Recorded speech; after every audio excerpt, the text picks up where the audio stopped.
Kegiatan silaturahim Dewan Pengurus Pusat dan Ketua Komisariat Wilayah 1 hingga 6 Asosiasi Pemerintah Kota Seluruh Indonesia (APEKSI) berlangsung di Jakarta.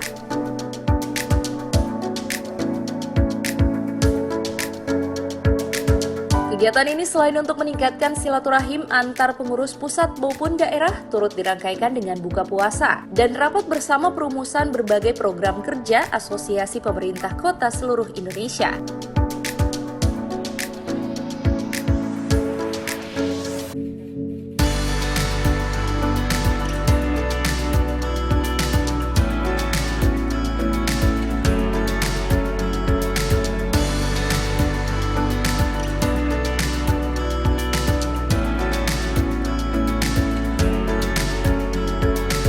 Wali Kota Gorontalo Haji Marten Taha SE.Mekdev yang juga selaku Wakil Ketua Umum 1 Bidang Pemerintahan dan Otonomi Dewan Pengurus Pusat APEKSI mengatakan sejumlah agenda yang akan dilaksanakan dalam waktu dekat terdiri dari kegiatan Jambore APEKSI yang melibatkan siswa-siswi terbaik dari masing-masing kota, memperjuangkan berbagai persoalan yang terjadi di masing-masing daerah yang terkait dengan sistem intern pemerintah daerah SIPD, Peraturan Presiden Nomor 33 tentang standar harga satuan regional dan penghapusan jabatan eselon 3 dan 4 yang ada di daerah, serta rencana roadshow ke kementerian dan presiden.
Tim Liputan Advertorial Mimosa TV.